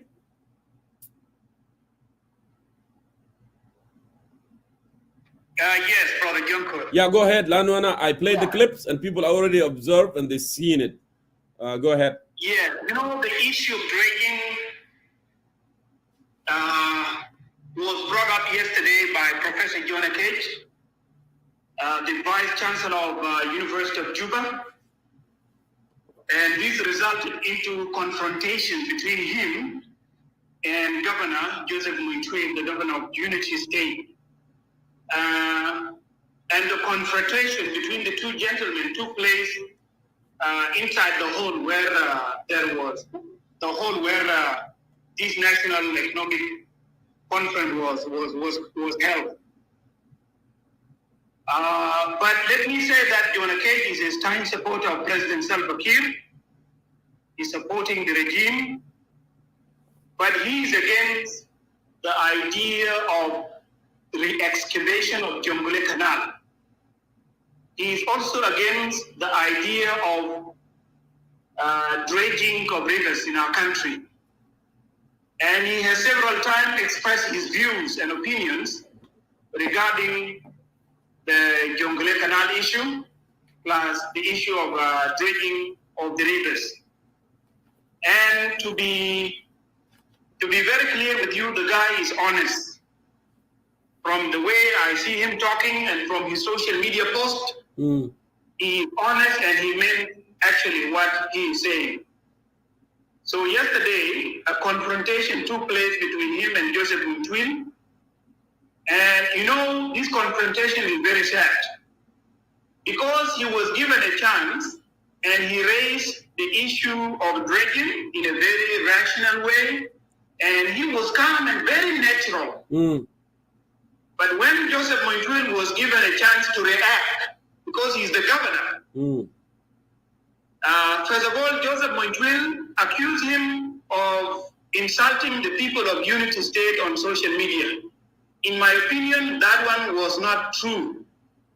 Professor Akage has never insulted the people of Unity State because I follow whatever he writes through his Facebook account. And many South Sudanese actually follow what he writes.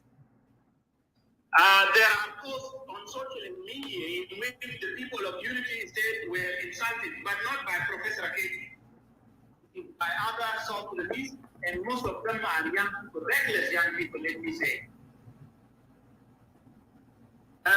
So Muntwin actually told Akage that the dredging is taking place for the benefit of the people of Unity State because they have been dying for the last 3 years.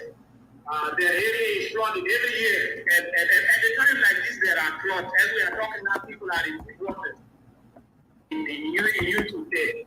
And I saw some pictures of aerial pictures of Unity, the capital.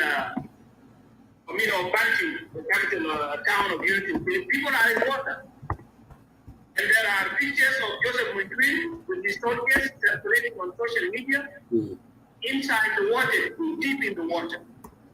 So it is a crisis. It is a national crisis. It is a national disaster. The issue of flood is a national disaster within Unity State. But when it comes to the issue of dredging,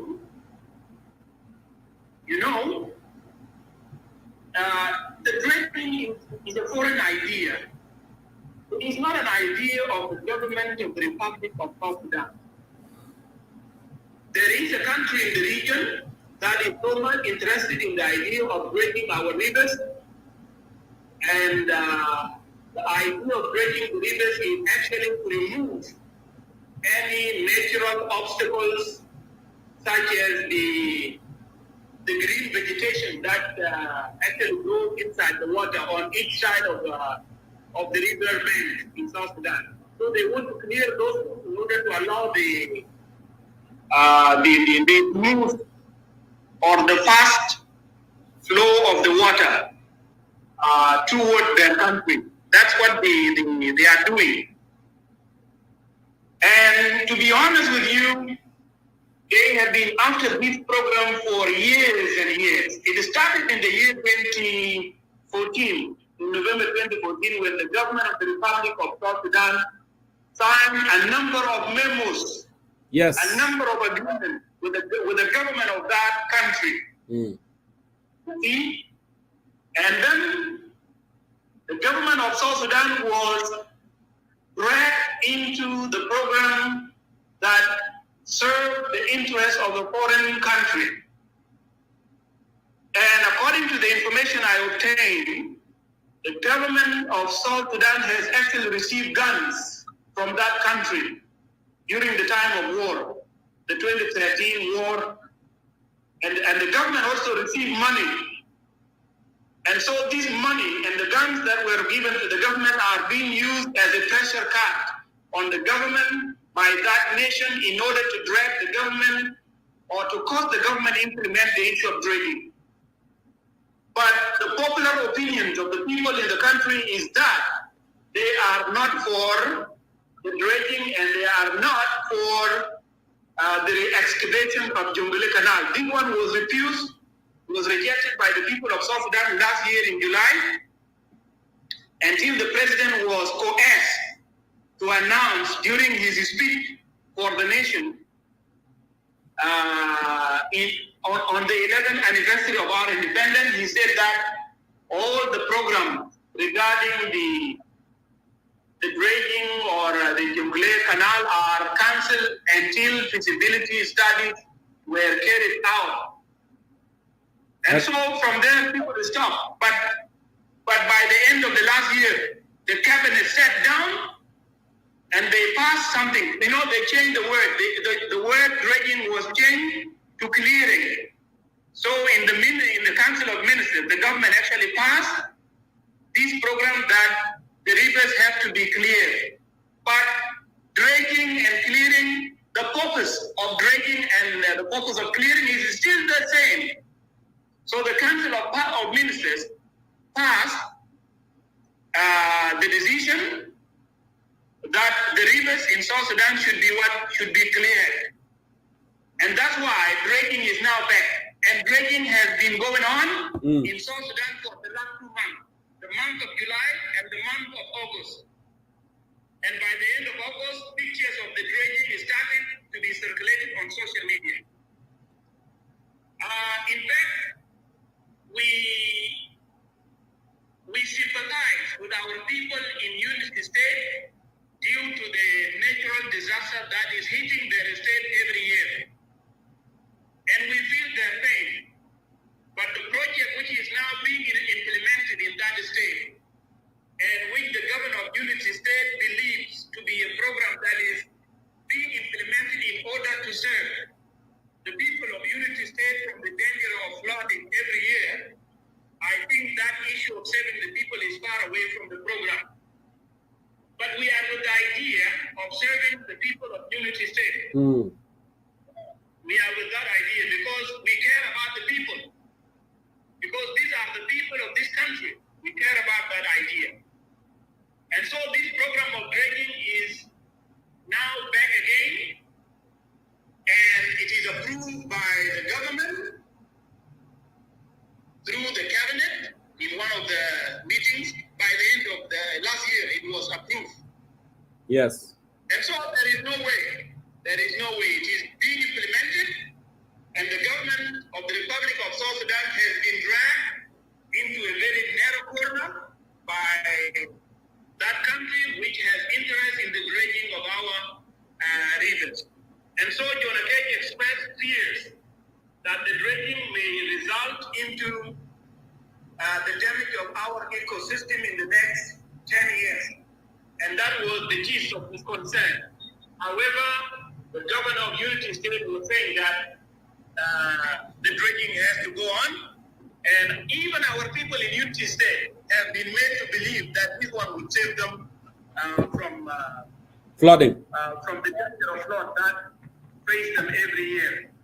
So they are supporting the governor and they are supporting that decision. But what I can say is that initially the idea of dredging, the idea of clearing the rivers is not a South Sudanese idea. It's coming from a foreign country that has an interest in the issue of clearing the rivers or dredging the rivers in our country.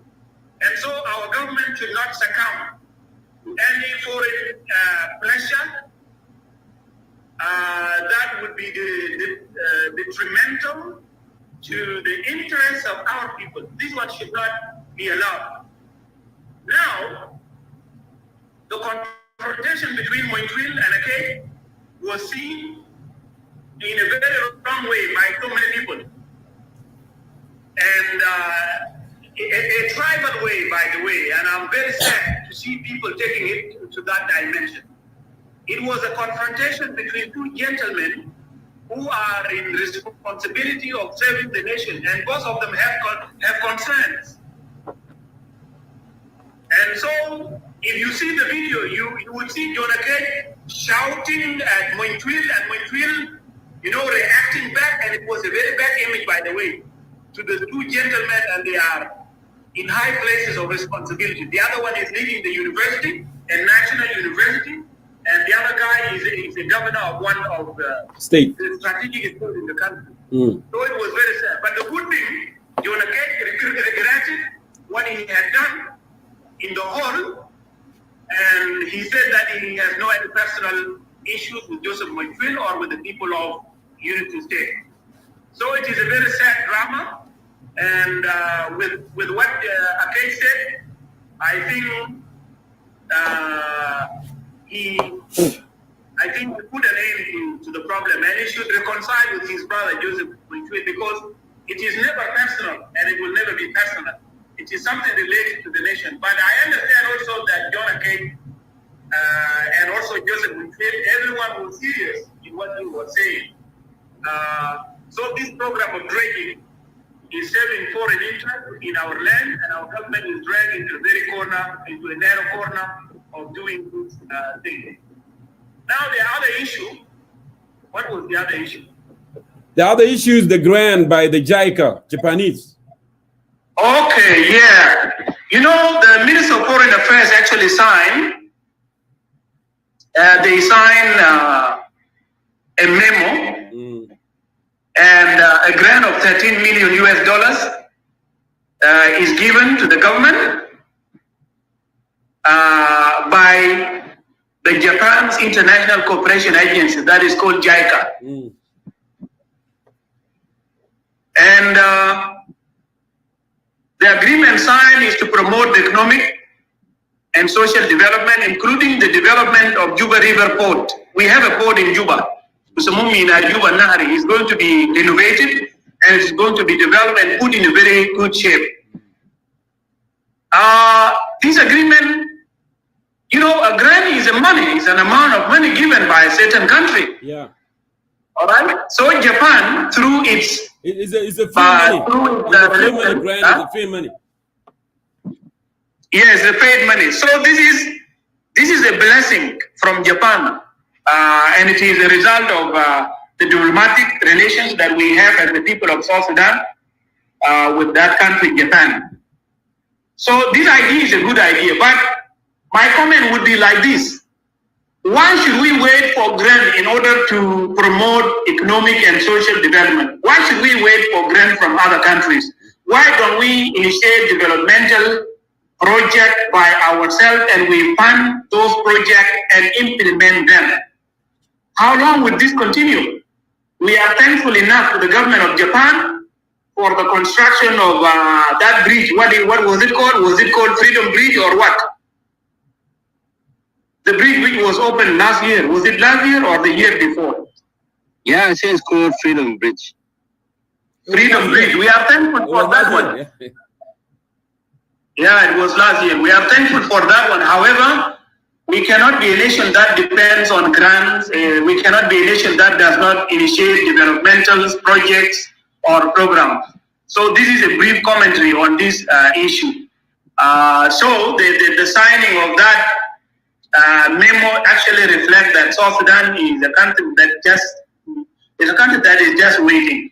And by the way, what Japan would get in turn for this one is much bigger than what we will gain as the people of South Sudan. And so you can see that this one is telling you that we have a lot of cracks in our foreign policy, and our foreign policy is not going very well. We have to question ourselves.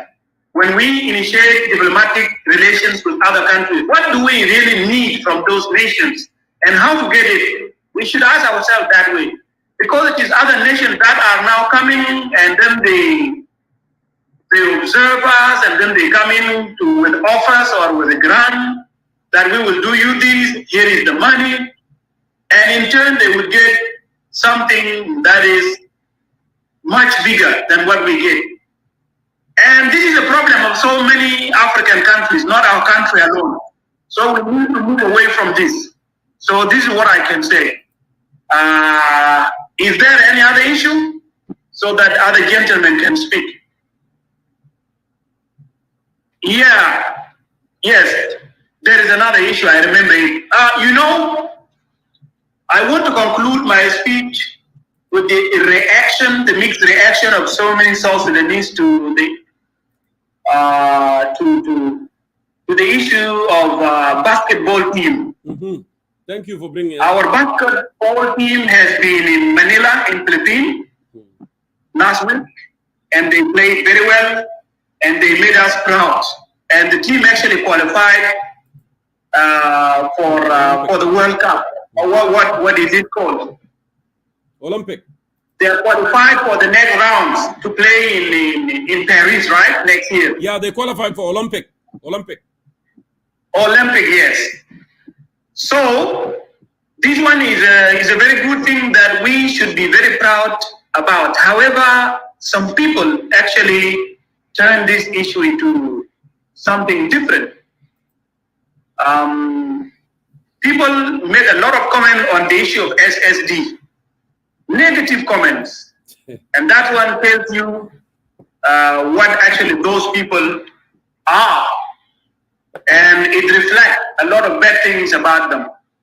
My understanding to the issue of basketball, playing basketball is a talent, playing basketball is an issue of interest, it is an issue of skills, it is an issue of your knowledge and passion to play, to be a basketballer. That's what I understand about it. Those players of ours are actually making the nation proud. And we don't care much about their ethnic backgrounds. If they happen to be coming from one ethnic group and they are playing for my country, I have no problem about that. Because they would be playing in my name and they would make me proud. And even people talk about the symbols they name. The logo of the basketball was trashed by so many people, and it was given a lot of names. And they were saying that it is reflecting one ethnic group, and that the logo was actually reflecting one ethnic group. And they pointed out that the black guy that is inside the middle of the logo is reflecting certain ethnic group. Why? Why should people talk in that way? Manute Bol is well known to be a gentleman who has been playing for national, for NBA, right? National Association. Yes. National Basketball Association in America. And he contributed a lot in the American society, and he also used his money to help South Sudanese during the time of war. So if the South Sudan Basketball Federation made him to be a symbol, or put him into the middle of that logo as a result of his contribution, there is no problem. people are not recruited in the basketball team based on their ethnic backgrounds. They are recruited there because they have the knowledge, they have the skill, and they have the passion to play. That's my understanding. But the way it was taken is actually very bad. And I would like to add also South Sudanese that we should not look into everything the way it was looked into 3 days ago or 2 days ago. This is very sad. So this is my commentary with regard to the victory of the national basketball team and the reaction from different people on social media here. Thank you. So I really applaud you and thank you so much, for all the perspective and comment that you have made and your elaboration. And I also thank you for bringing this issue up.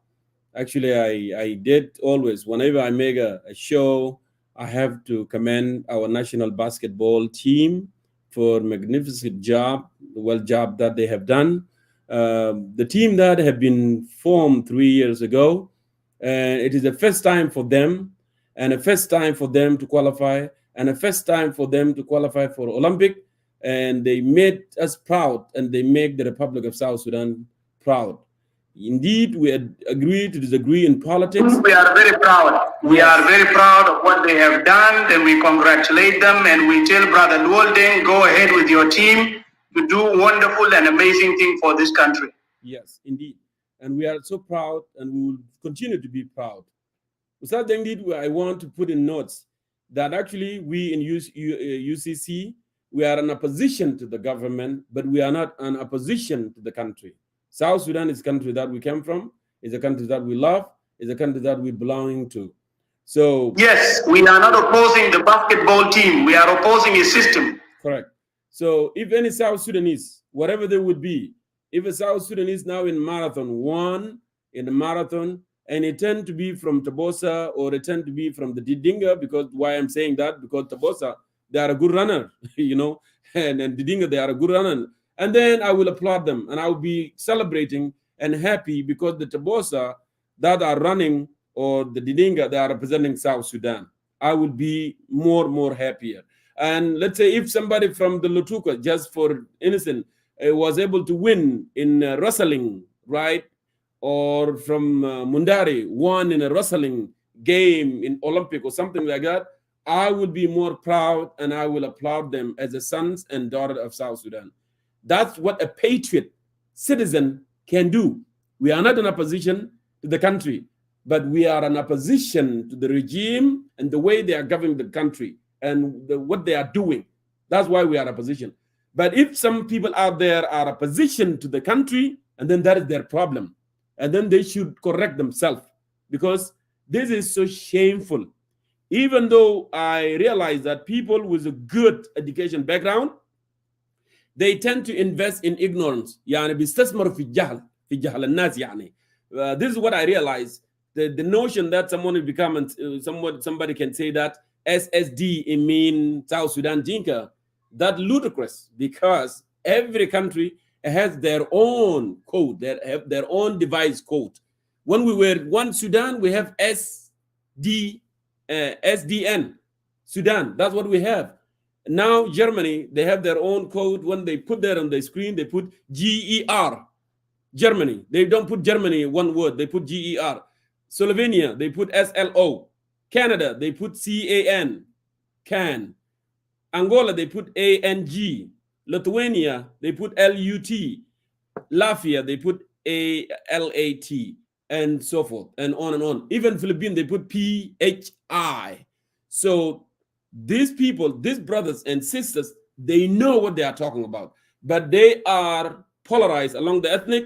They are using tribal sentiment always to widen the gap that we have, because we have a gap in our country. People are polarized, as I said from the beginning, along the ethnic, along the regional, along the clan, and they seem to be a tactic for them to divide more people. All right, and instead of talking about the national issues that actually will unite people, and they're supposed to be focusing how to remove this regime because they are leaders of tomorrow. But unfortunately, they refuse to do that. They need to move toward fragmentation to divide more nation, which is Very unfortunate. So with that, we will support our national team. I am so proud. And actually, I am traveling to Paris next year. I will be in Paris to support this team, because this team does not represent Nuer, does not represent Nuak, does not represent Sholo, does not represent Dinka, but they represent the Republic of South Sudan. So those who wanted to invest in ignorance, let them continue, but the history will judge them. I was wondering, even the word of congratulations, I haven't seen it from my brother, from particularly my brother Edward Achek. I have not seen the word congratulations to our national basketball team. I have not seen it from Trezor. I have not seen it from even those, and instead, they are actually capitalizing. Sabata, I hear Sabata is saying actually SSD, it means Dinka. And Sabata actually is my colleague. We graduated from the same university. His level of understanding is very high, but he wants to invest in ignorance, because there are people actually will take it and run with it and say, yes, that's what it is. That's what it meant. But shame on them. Shame on them. And that tell them what kind of citizen they are, whether they are patriot or they are not patriot. It seems like they are not opposition to the government. They are opposition to the country. That's what I see clearly. Because if you are opposition to the government, you will focus on the government and the party. But now they are focusing on the country. Any positive thing that happening from any South Sudanese, any South Sudan, wherever he be, it will be, attack. Simply because now the world will be talking about South Sudan. The narrative is changing. There is some positive that happening. Luol Deng actually is making progress. Manut spent a lot of money on the SPLM, Manut Bol. And by the way, for those of you who don't know, Manut Bol, when he were here in the United States, he did not acquire a U.S. citizen. He remained as a Sudanese. He did not acquire a U.S. citizen, and he went back and actually put millions and millions of dollars on the movement. And actually, he became broken. When Manut came to the United States in 2003, I was with Manut together in Cairo. We did interview together. We did medical, checkup together with his family. The boy now, Bol, the one that's playing now, it was only 2 years old. We went to medical together. Why is that? Look, Manut has to go through refugee status. Why? Because Manut was not a U.S. citizen, and he did not want to be a U.S. citizen. He put his money and he supported the SPLM. Unfortunately, the SPLM has turned him down. They did not do any good with the money that actually Manut has spent. So Manut set up a good foundation that actually what it means to be a patriot. When you have money, you can help your countrymen. The cost. He did. He did actually. Manut deserved more. Manut deserved more national symbol to be on the National Basketball Association symbol. So nothing wrong with Yes, that. Brother Jonko. In fact, Manut deserved much more than what is done to him. And Manut is actually stood as an example of what John F. Kennedy said to the American people, that my fellow American, ask not what your nation can do for you, but ask what you can do for your nation. Yes. When he was playing for the NBA, he did not ask what South Sudan can do for him. Instead, it was him coming to South Sudan to use his own money for the well-being of his people. So he deserved whatever good that is being done to him. If he is made to be the symbol of national basketball in South Sudan, that is right, due to his contributions. Because you are recognized for what you have done. Indeed. Thank you. Thank you, Sir Dengit. I don't want to dwell more on that. The history will judge those actually who want to be against the country, not against the government. You need to be against the government. You don't need to be against the community. You don't need to be against the South Sudanese who are really impacting, bringing the smiling on our face, because this basketball has brought the smile to our face. People who have disagreement in politics, we smile together, we dance together, we sing together, and we laugh together.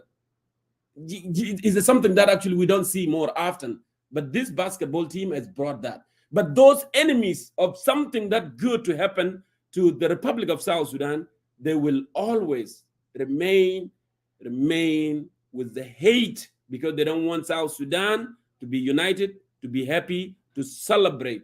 And actually they have wishful, that South Sudan can be defeated everywhere. But you know what? South Sudan is stronger. We are always strong, and we will remain stronger. And we will do more. And when the peace prevails, and when the justice and liberty and prosperity, we will be the real king of Africa.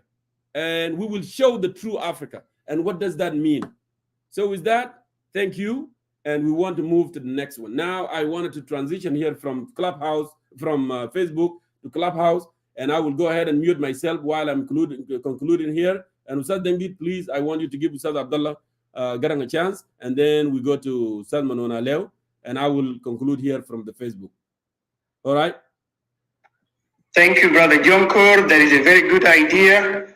You can now switch off your Facebook live video and we continue on Clubhouse. Brother Abdullah Garam, welcome to the program, and we are delighted to see you on the program. It is now your turn to speak. So with that, to those who are watching here with Facebook, we would love to conclude. Thank you so much for watching. And you can transition to Clubhouse and we will continue to watch there, please. Okay? Thank you.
chill, chill with them link. Where you wait up?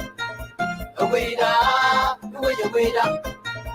Wait up, where you wait up? Wait up, where you wait up?